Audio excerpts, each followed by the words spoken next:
आप जो है 6 साल की जो पैसा लेने का और पैसा दूना करने का जो आप अनाउंसमेंट करते हैं और आप कहते हैं कि मैं पैसा दे रहा हूँ, आपका पैसा ले रहा हूँ, 6 साल में मैं पैसा दूना करके दूंगा, तो भैया RBI, PNB और ये जो है कि SBI, RBI से जो रजिस्टर्ड ऐसे सरकारी संस्थाएं हैं वो क्यों आपको जो है 6 साल में पैसा दूना करके नहीं दे पा रही है? और ये मानव शिक्षा सेवा संस्थान आपको 6 साल में क्या ऐसा करेगा कि आपको दूना करके दे देगा? जो आपको बैंक की पासबुक आपको दे रहा है वो अनुदान राशि, सहायता राशि के नाम से दे रहा है, तो आपके पास प्रूफ क्या है? ऐसे लोगों के पास क्या प्रूफ रह जाएगा बाद में वो जब सवाल करने जाएंगे किसी अधिकारी के पास? तो कही रहे कि आप बहुत बड़े खिलाड़ी हैं, आप बहुत अच्छा चौका मारते हैं, आप बहुत अच्छा छक्का मारते हैं, हमें थोड़ी कह रहे हैं कि आप छक्का हैं, आप चोर हैं, आप डकैत हैं, आप लुटेरे हैं, आप लूट ले जाएंगे, लेकिन भी नहीं है। क्या लग रहा है कि उनके कोच जो है और ये खिलाड़ी है, उनके कोच नेता मंत्री विधायक होने वाले हैं क्या? देखिए, कोच तो हैं, हर व्यक्ति का एक गुरु होता है। अब वो आने वाले समय में पता चला, मैं भी देखना चाहता हूँ उन गुरुओं को, लेकिन यह सही है कि अगर वह कोच जैसे जो पत्रकार बंधु साथी जो उनके गुणगान करते नहीं थकते हैं, वो कहाँ मुंह दिखाएंगे? और मानव शिक्षा सेवा संस्थान तो भग जाएगी, विधायक जी कहाँ भगेंगे, मंत्री जी कहाँ भगेंगे, प्रमुख जी कहाँ भगेंगे, चेयरमैन साहब कहाँ भगेंगे, ये लोग कहाँ भगेगा? और मैं फिर आपके मीडिया के माध्यम से कह दूं, चूंकि गरीब पटरी व्यवसायियों का पैसा है, गरीबों का पैसा है, जिस दिन मानव शिक्षा सेवा संस्थान भगी, ये सुधीर झा उनके नेतृत्व करते उसी बड़हलगंज में इन लोगों से सवाल करेंगे। इसीलिए मैं कहता हूँ। नमस्कार, हम हैं सुनील तिवारी, आप देख रहे हैं साक्षी मीडिया। आपको मैं बता दूं कि हमारी मौजूदगी इस टाइम गोरखपुर में है और हमारे साथ पटरी व्यापारी पार्टी के जो है राष्ट्रीय अध्यक्ष सुधीर झा जी हैं। आपको मैं बता दूं कि कई दिनों से सोशल मीडिया पे ये भी वायरल चल रहा है और साथ साथ इनका जो है आरोप है जो कि आलोक गुप्ता के ऊपर, मानव शिक्षा सेवा संस्थान के वो अध्यक्ष प्रबंधक हैं, उनके ऊपर। आइए मैं जानता हूं कि क्या कुछ मामलाएं हैं जो ये लेके उनके ऊपर टारगेट कर रहे हैं, उनके ऊपर आरोप लगा रहे हैं और क्या कुछ इनका आरोप है। जी पहले तो बहुत बहुत स्वागत है भैया। आपको बहुत बहुत धन्यवाद और आपके सारे दर्शकों को मेरा सादर प्रणाम। और आपने अभी कहा आरोप, जी देखिए हमारा मानव शिक्षा संस्थान पे आरोप नहीं है, मेरा सवाल है। और दूसरी चीज़ ये है कि देखिए अभी मानव शिक्षा सेवा संस्थान के अध्यक्ष निरंतर हमारा कहना, देखिए क्योंकि गरीब पटरी व्यवसायियों का उसमें लाखों खाते खोले गए हैं। आज से पहले दशक में आप जाएंगे तो आप देखेंगे रोज़ एक संस्थान आते थे, रोज़ भगे, और कहीं ना कहीं से गरीबों का पैसा, जैसे आप सहारा में अभी जाइए, सहारा भगी तो नहीं, लेकिन सहारा में जिन लोगों का पैसा फंसा है आप देखिए उनकी स्थिति क्या है। और सहारा से बड़ी संस्थान हमको नहीं लगता है कि उत्तर प्रदेश या भारत में, देश में कोई संस्थान होगा। जब उसमें लोगों का फंस गया तो इसमें क्या होगा? ये और देखिए ऐसा कोई नहीं हो रहा। वैसे ये संस्था पैसा जमा करना और ये भागना, ये सब चीज़ें परंपरा पहले जो थी वो सब बंद हो गई। एक दशक पहले था, आप देखे होंगे राधिका आई, राप्ती आई, तमाम ऐसे आते थे रोज़ संस्थाएं और रोज़ भागती थी, रोज़ गरीबों को पैसा लेके भाग जाती थी। लेकिन ये परंपरा ख़त्म हो गया था। अब तेज़ी से इधर सूदखोरी का परंपरा भी ख़त्म हो गया था। पहले आप देखते रहे होंगे कि GM ऑफिस से लेकर के रेलवे उलवे पे महीना नहीं, हफ्ता नहीं बीतता था, रोज़ एक हत्याएं होती थी।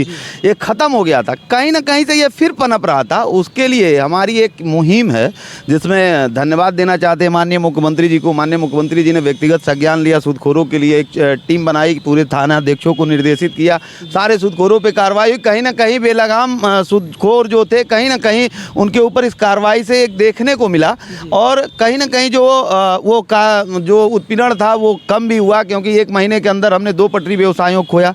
उसी क्रम में मानव शिक्षा सेवा संस्थान की मुझे जब जानकारी हुई कि गरीब पटरी व्यवसायियों का लाखों खाता उसमें खोल दिया गया है और 6 साल में पैसा दूना करने की बात कर रहे हैं। और सुनिए, उनके पासबुक पे आप जाएंगे तो देखेंगे लिखा है सहायता राशि। पासबुक पे सहायता के नाम पे ले रहे हैं, संस्थान को सहायता आप डोनेट कर रहे हैं पैसा, और वो मौखिक रूप से बता रहे हैं कि हम 6 साल में आपको पैसा दूना करके दे देंगे। वो अनुदान ले रहे हैं, अनुदान ले रहे हैं तो वो 6 साल में दूना करके देंगे कैसे? और वो जो यही तो मुद्दा है आपका, क्यों? और वो अगर दूना करके देंगे तो अनुदान के नाम पे क्यों पैसा, पासबुक जो दे रहे हैं उस पर अनुदान या सहायता राशि क्यों लिख रहा है? पहले चीज तो वो संस्था है, वो बैंकिंग की तरह वो कोई काम ही नहीं चला सकते। लेकिन मेरा तो सिर्फ एक सवाल है, क्योंकि मैं चाहता हूं कि इस प्रकरण को गंभीरतापूर्वक जांच हो। अब चूंकि आप देखिए, मानव शिक्षा सेवा संस्थान के गाड़ी पे बड़े बड़े बोर्ड लगे रहते हैं, हूटर बजा के चलते हैं और बाउंसर लेके चलते हैं, तमाम अनैतिक कार्य को भी करते हैं, लेकिन शासन प्रशासन कहीं ना कहीं से वहाँ मुखदर्शक बना रहता है, क्योंकि मंत्री और विधायकों का खुलेआम उनके यहाँ सड़क्षण है। आप देखेंगे उनके एक बयान आप जा करके देखिए, वो कहते हैं विधायक जी को कोई चुनाव हरा ही नहीं सकता, मैं जब तक हूँ तब तक विधायक जी कोई चुनाव, विधायक को चिल्लू पार जो बीजेपी के विधायक जी को चुनाव कोई हरा ही नहीं सकता जब तक मैं हूँ विधायक जी चुनाव। जैसे लगता है कि वो भारतीय जनता पार्टी के विधायक नहीं है, वो मानव शिक्षा सेवा संस्थान के विधायक है। अब क्या मामला है कि आदरणीय विधायक जी संज्ञान नहीं लेते हैं और उस पर कुछ बोलते नहीं, वो अपने जगह उनका वैचारिक मामला है और व्यक्तिगत मामला है, मैं उस पर कोई टिप्पणी नहीं करूँगा। अभी कुछ दिन पहले एक वीडियो उनका वायरल हो रहा था, मतलब एक वीडियो मैंने देखा, मैं लगातार देखता रहता हूँ, तो आलोक गुप्ता जी का वीडियो वायरल, हाँ एक वीडियो मैंने देखा, ऐसे ही किसी भाई ने भेजा हमको, कहा ये देखिए आप वीडियो, तो उसमें मानव शिक्षा सेवा संस्थान के अध्यक्ष सब कुछ बताते हुए लास्ट में कह रहे हैं कि मैं बहुत अच्छा खिलाड़ी हूँ, मैं चौका मारता हूँ, आओ मैच खेल के देखो, मैं छक्का भी मारता हूँ। तो देखिए, हमने शुरू में ही कहा कि आप भाई, हम आप पे कोई टिप्पणी नहीं करते, हम तो कह ही रहे कि आप बहुत बड़े खिलाड़ी हैं, आप बहुत अच्छा चौका मारते हैं, आप बहुत अच्छा छक्का मारते हैं, हमें थोड़े कह रहे हैं कि आप छक्का हैं, आप चोर हैं, आप डकैत हैं, आप लुटेरे हैं, आप लूट ले जाएंगे। लेकिन हमें आपसे कोई आरोप नहीं है। हमें आप जैसे मानव शिक्षा सेवा के संस्थान के अध्यक्ष हरदम टारगेट करते हैं या तमाम चीज़ों को जो है वो बोलते रहते हैं अलूल जुलूल, मैं उस पर क्या बोलूं। अब जाएंगे उनके कमेंट में देखेंगे, देखिए आप एक संस्था के अध्यक्ष हैं तो आपके शब्दों की गरिमा होनी चाहिए, आपके नैतिकता और आपके जो जीवन शैली है उसके भी कहीं ना कहीं, देखिए जब कोई भी आदमी जिम्मेदार पद पे बैठता है तो उसका कहीं ना कहीं वो दिखना चाहिए। आपके अंदर वो दिख नहीं रहा, जिसकी वजह से जाएंगे आप उनके वीडियो के कमेंट उमेंट में देखेंगे, कोई जोकर कह देता है तो कोई कुछ कह देता है, तो कोई नचनिया कह देता है, तो कोई कुछ। तो ये कहीं ना कहीं एक गरिमा को रखना चाहिए। और वो बहुत बड़े खिलाड़ी अपने आप को कह रहे हैं और छक्का चौका मारने की बात कर रहे हैं, तो ये भी तो आप उनके ऊपर एक सवाल खड़ा कर रहे हैं कि क्या वो पैसा ले रहे हैं और चले जाएंगे तो वो पैसा कैसे भरपाई होगा। लेकिन उनके मंच पे बड़े बड़े विधायक, बड़े बड़े मंत्री और बड़े बड़े अधिकारी जो है जाके वहाँ पे उनके मंच पे खड़ा होते हैं। क्या अगर कुछ ऐसा हुआ तो ये मंत्री, विधायक, नेता, ये लोग क्या जवाब देंगे आपके सवालों का? आप समझिए, ये तो मैं निरंतर कह रहा हूँ, मैंने कहा है और अभी भी आपके मीडिया के माध्यम से, माननीय विधायक जी, माननीय सांसद जी, माननीय प्रमुख जी, माननीय जिला पंचायत सदस्य, जिला पंचायत अध्यक्ष, वहाँ के जितने गणमान्य लोग हैं और जो पत्रकार बंधु साथी जो उनके गुणगान करते नहीं थकते हैं, वो कहाँ मुंह दिखाएंगे। और मानव शिक्षा सेवा संस्थान तो भग जाएगी, विधायक जी कहाँ भगेंगे, मंत्री जी कहाँ भगेंगे, प्रमुख जी कहाँ भगेंगे, चेयरमैन साहब कहाँ भगेंगे, ये लोग कहाँ भगेगा। और मैं फिर आपके मीडिया के माध्यम से कह दूं, चूँकि गरीब पटरी व्यवसायियों का पैसा है, गरीबों का पैसा है, जिस दिन मानव शिक्षा सेवा संस्थान भगी, ये सुधीर झा उनके नेतृत्व करते उसी बड़हलगंज में इन लोगों से सवाल करेंगे। इसीलिए मैं कहता हूँ कि देखिए माननीय मंत्री जी, माननीय विधायक जी और सभी गणमान्य लोग, और मैं आग्रह के साथ हाथ जोड़ के करबद्ध निवेदन कर रहा हूँ कि देखिए गरीब पटरी व्यवसायियों और गरीबों की नैया डूबने से बचा लीजिए, और नहीं, गरीब पटरी व्यवसायी और गरीबों की नैया पार लगा दीजिए और अपनी नैया डूबने से बचा लीजिए। क्योंकि इस बात को ये समझ लीजिए, सवाल जब भी कोई पनपता है तो कहीं ना कहीं से जो प्रमुख बिंदु होती है वो सड़क्षक धारिक होता है। और मैं फिर कह रहा हूँ कि मानव शिक्षा सेवा संस्थान के लिए एक जांच कमेटी बन जाए। और मैं मानव शिक्षा संस्थान को मैं चोर डकैत या कोई ऐसा गलत चीज़ नहीं कहता हूँ, मैं कहता हूँ कि मानव शिक्षा सेवा संस्थान की एक जांच हो जाए, साफ सुथरा हो जाए। अगर मानव शिक्षा सेवा संस्थान अगर सही है तो आप हमको ये बताइए, गोरखपुर में या किसी भी बैंक में आप जाएंगे तो 9 से 11 साल में पैसा दूना हो रहा है। अगर मानव शिक्षा सेवा संस्थान 6 साल में पैसा दूना करेगी तो यहाँ से गोरखपुर से लोग लाइन लगा करके पैसा जमा करने का काम करेंगे। क्यों जाएगा कोई स्टेट बैंक में जमा करने, क्यों जाएगा डाकघर में कोई जमा करने, जब हमको 6 साल में पैसा दूना मिलेगा, 9 साल 12 साल में क्या। तो सवाल इस बात का है, ऐसा काम वो करेंगे जो आरबीआई से बैंक, जो सरकारी बैंक, पीएनबी, एसबीआई, ये सब बैंक जो 6 साल में पैसा दूना करके नहीं दे पा रही है, वो एक संस्था क्या ऐसा कर देगी कि 6 साल में पैसे को दूना करके देगी, और वो भी सहायता राशि लेने के साथ साथ, जिसका कोई प्रूफ ही नहीं है। क्या कहेंगे और क्या राय जो है सुधीर भैया का है? यही सवाल है मेरा, यही संदेह है मेरा। और मैं इसीलिए कहता हूँ, अब ऐसे आपके तरह एक मीडिया कर्मी हमारे थे, कब तक न्यूज़ पे देखे होंगे आप, उन्होंने कहा 1 दिन में पैसा मैं दूना कर दूंगा। तो यहाँ तो आलोक जी क्या बोलेंगे क्या करेंगे इसका पहले वही ठिकाना नहीं है। और दूसरी चीज़ ये है कि देखिए आप जब देखेंगे तो वह उलूल जुलूल बोलते रहते हैं। अभी हम आपको बताए ना कि एक दिन वो कह रहे थे कि हम बहुत अच्छे खिलाड़ी हैं, खेल आ करके खेल के देखो। देखिए भाई हम लोग तो खिलाड़ी तो नहीं है, लेकिन हम ये ज़रूर कहेंगे कि आप अच्छे अगर खिलाड़ी होते तो आप अपने कोच से पूछते, तो कोच बताता कि जब प्लेग्राउंड में जाते हैं तो पहले प्लेग्राउंड को नतमस्तक होते हैं और इसके बाद प्लेग्राउंड में आते हैं, तो आप अच्छे खिलाड़ी भी नहीं हैं। क्या लग रहा है कि उनके कोच जो है और ये खिलाड़ी है, उनके कोच नेता मंत्री विधायक होने वाले हैं क्या? देखिए कोच तो हैं, हर व्यक्ति का एक गुरु होता है। अब वो आने वाले समय में पता चला, मैं भी देखना चाहता हूँ उन गुरुओं को, लेकिन यह सही है कि अगर वह कोच, जैसे कोई भी खिलाड़ी अगर खेल करता है तो हर आदमी का एक नियम होता है, और अपने अगर गुरु का बात मानेगा तो गुरु बताएगा कि जब प्लेग्राउंड में उतरना है तो पहले ग्राउंड को पहले नतमस्तक होना है, फिर खेल करना है। और एक कहावत है, सुनिए, जिसके घर पत्थर शीशे के हों वो पत्थर से बहर नहीं लिया करते। और आदरणीय आलोक गुप्ता जी जब देखिए तब वो विरोधी समझते हैं, लेकिन मैं कह रहा हूँ कि मैं उनका विरोधी नहीं हूँ। वह एक कमेटी बन जाए, मेरा आग्रह। और वो तो इतने बड़े शक्तिशाली हैं, मंत्री विधायक 2 मिनट में वो बनाते हैं तो उनके लिए 10 मिनट काम है। मैं कह रहा हूँ एक जांच कमेटी बनवा लीजिए, क्योंकि देखिए जब तक माननीय विधायक और माननीय सांसद और तमाम ऐसे गणमान्य लोगों का संरक्षण प्राप्त रहेगा सत्ता का, तब तक तो आप भी जान रहे हैं, हम भी जान रहे हैं कि जांच कमेटी बनाना और उनके विरुद्ध जांच होना, जब तक उसका संरक्षण रहेगा तब तक ये मुमकिन नहीं है। ये यहाँ के दर्शक भी आपके जान रहे, देख रहे हैं भाई। हमसे कई लोग कमेंट करते हैं कि भाई मंत्री जी और विधायक जी, सांसद जी, सब लोगों का संरक्षण है, कैसे जांच कमेटी बनेगी? तो मैं भी इस बात को, लेकिन मेरा मांग है और सब लोगों से करबद्ध निवेदन है कि देखिए, चूँकि यह मामला और यह सवाल ऐसे व्यक्ति ने किया कि देखिए सवाल कभी ख़त्म नहीं होगा। जब तक एक बार सवाल हो गया तो यह सवाल निरंतर होगा। 1 बार होगा, 2 बार होगा, 4 बार होगा, ये जब तक जांच नहीं होगी तब तक ये सवाल जारी रहेगा। और इसलिए मैं फिर कह रहा हूँ, देखिए एक जांच कमेटी, आदरणीय विधायक जी, मंत्री जी, सांसद, जितने भी लोग गणमान्य लोग हैं, सबकी इज्जत इसी में है कि एक जांच कमेटी मानव शिक्षा सेवा संस्थान की बन जाए।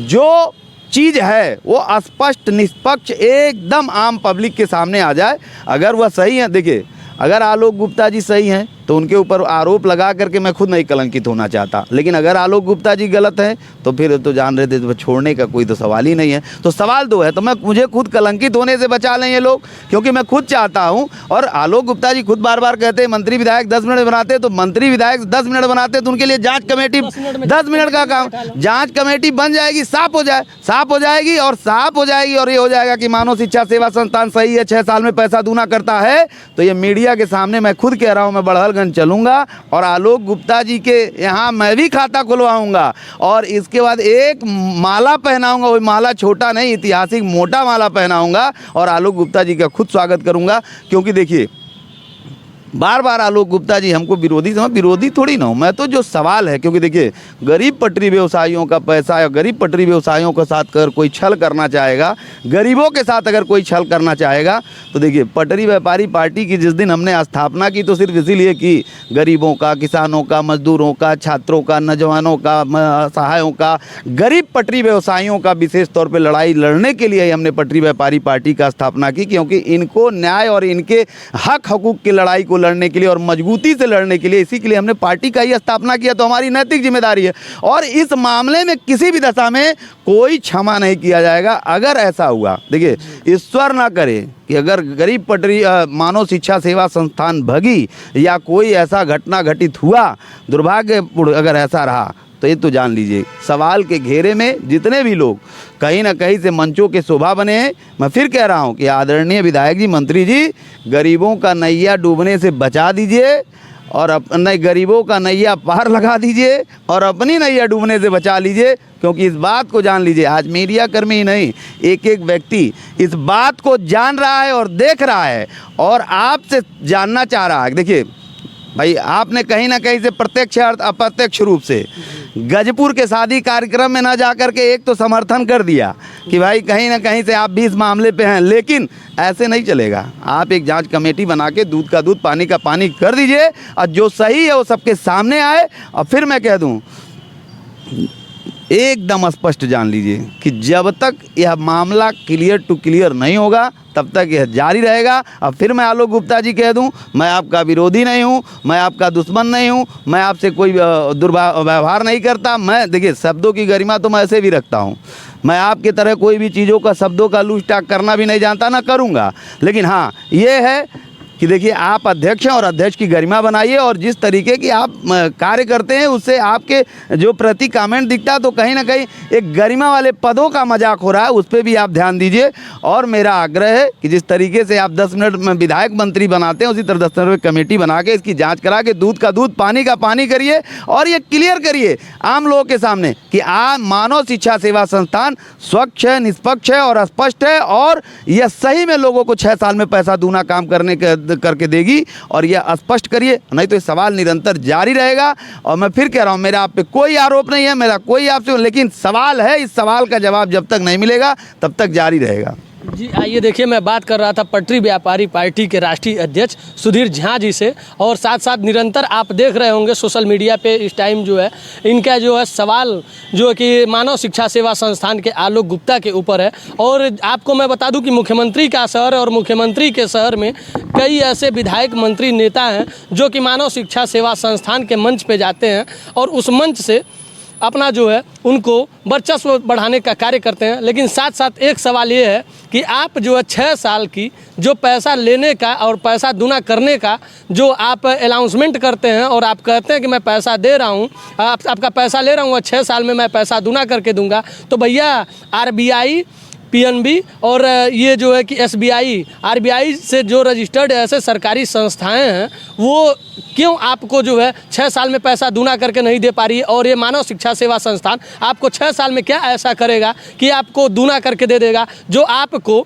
बैंक की पासबुक आपको दे रहा है वो अनुदान राशि, सहायता राशि के नाम से दे रहा है, तो आपके पास प्रूफ क्या है? ऐसे लोगों के पास क्या प्रूफ रह जाएगा? बाद में वो जब सवाल करने जाएंगे, किसी अधिकारी के पास जाएंगे, किसी उसी नेता मंत्री के पास जाएंगे पैरवी लेके, तो वो यही कहेंगे कि आपके पासबुक पे अनुदान राशि लिखा हुआ है और आप ऐसे संस्थाओं को आपने अनुदान दिया और अनुदान के साथ साथ आप वो सामाजिक कार्य किए होंगे। लेकिन सवाल उठता है कि 6 साल में पैसा भैया आप कैसे दूना करके देंगे? ये आप ज़रूर किसी न किसी के माध्यम से, किसी न किसी वीडियो में या किसी न किसी खबर पे या साक्ष्य मीडिया की खबर को संज्ञान में लेके आप इसको ज़रूर बताइएगा कि आप 6 साल में किस बेस पे दूना करके देंगे जो सरकार की संस्थाएं करके नहीं दे पा रही है। मेरा सवाल ये है। और हमारे साथ जो है सोशल मीडिया पे वायरल चल रहे सारे चैनलों को ये खबरों को देते रह रहे हैं सुधीर झा जी, इनका भी सवाल है।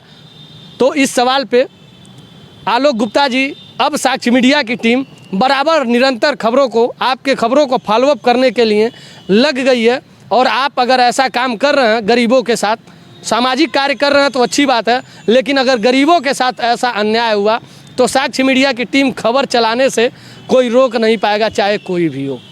ऐसे ही हमारे साथ बने रहिए। अगले वीडियो में अगले मुद्दे के साथ, अगले खबर के साथ मिलते हैं। सुनील तिवारी, जय हिंद।